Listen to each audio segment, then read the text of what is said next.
Good morning, students. Today we are just going to explain area vector. Clear? We are going to explain area vector. ध्यान से समझिएगा. अब तक आपने math में क्या पढ़ा है? एरिया एक स्केलर क्वांटिटी है, पर फिजिक्स के अंदर हम बात करेंगे एरिया, जो कि हमारी स्केलर क्वांटिटी थी, लेकिन हम उसको क्या मानेंगे? वेक्टर मानेंगे. कैसा होता है ये? क्यों होता है ये? क्या कंडीशंस होती हैं? आइए समझते हैं. तो हमें ध्यान रखना है कि फिजिक्स के अंदर या कुछ ऐसी फिजिकल सिचुएशंस होती हैं जहां पर हमें इसको क्या मानना पड़ता है?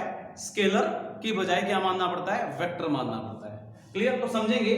मान लीजिए आपके पास कोई सरफेस है. सरफेस का मतलब मान लीजिए let us suppose we are having a plane sheet. Okay, ये प्लेन शीट जिसका सरफेस एरिया क्या है? एस है.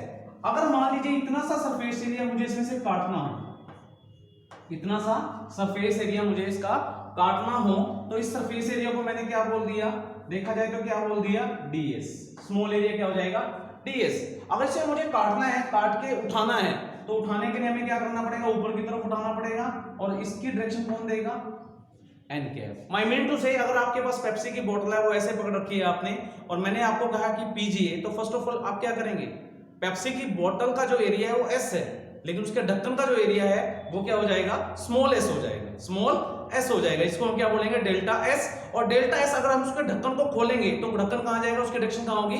ऊपर की तरफ होगी. और ऊपर कौन सा एक्सिस मानते हैं? हो सकता है आपने एक्स एक्सिस माना हो सकता है आपने वाई एक्सिस माना हो सकता है आपने जेड एक्सिस माना हो, but still in general we are taking only N cap, that is a outward normal, outward perpendicular normal, basically outward perpendicular normal. तो हम इसको जो ds होगा, ds ये हो गया आपका वेक्टर, ये हो गया आपका वेक्टर क्वांटिटी. इसके बराबर किसके बराबर रखेंगे? n कैप इनटू में ds.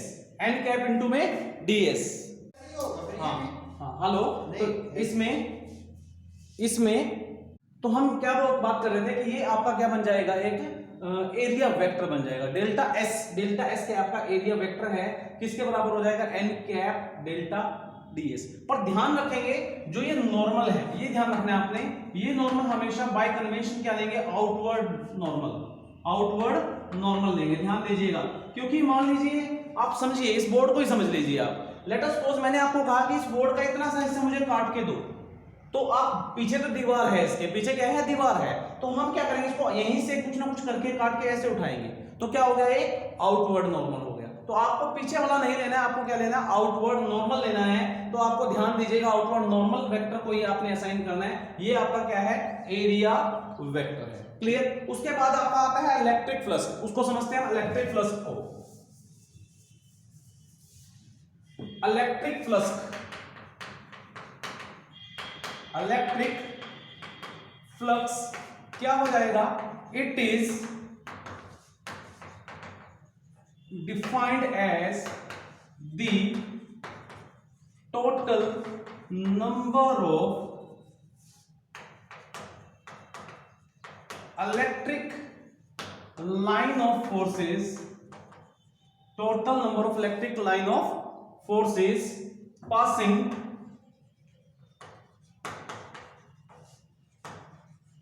through unit area normally. ध्यान दीजिएगा, मैंने क्या बोला कि it is defined as the total number of electric line passing through unit area normally. इस चीज को अंडरलाइन कर लीजिएगा, passing unit area normally. Clear? Unit area normally की हम बात कर रहे हैं. तो आप समझिए एक बात कि अगर हमारे पास let us suppose we are having a board, हमारे सामने एक बोर्ड है, लेट अस यही बोर्ड है.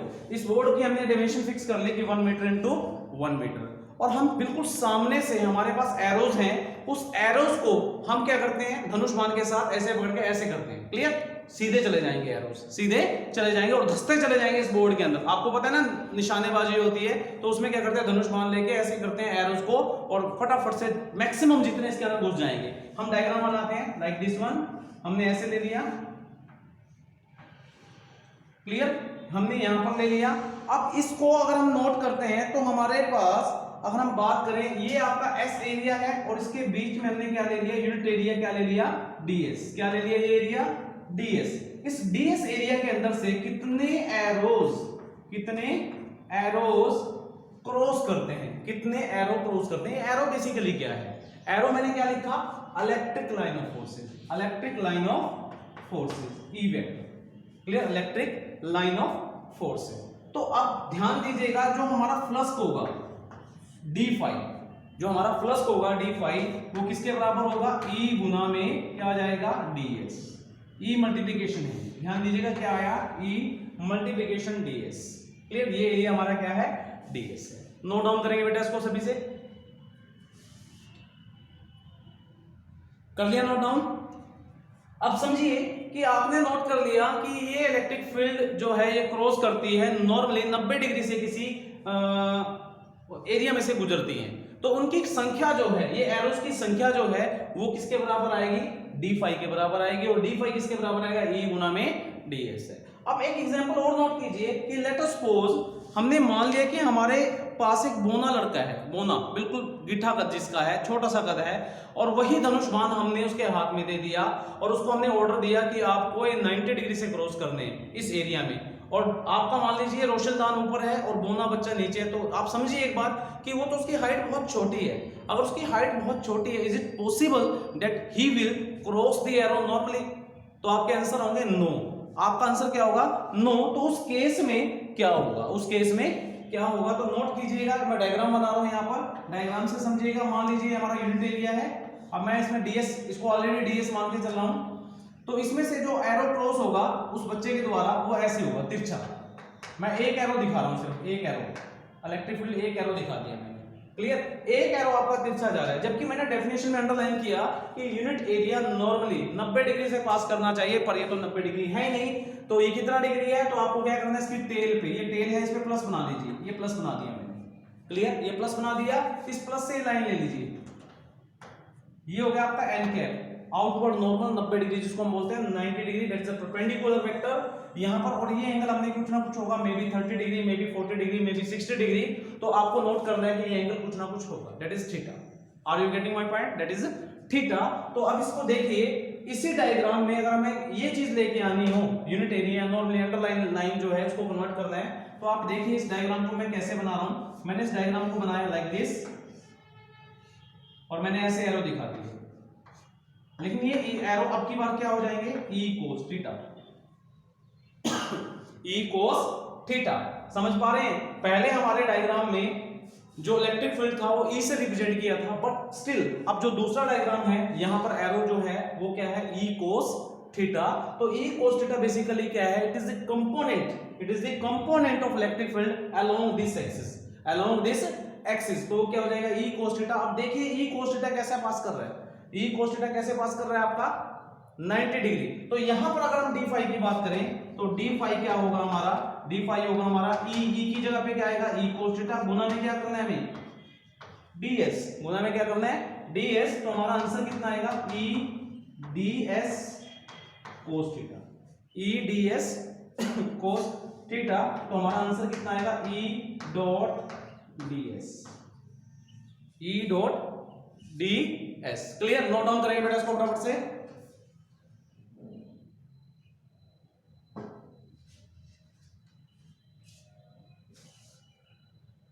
अब बात आती है total electric flux through the surface S.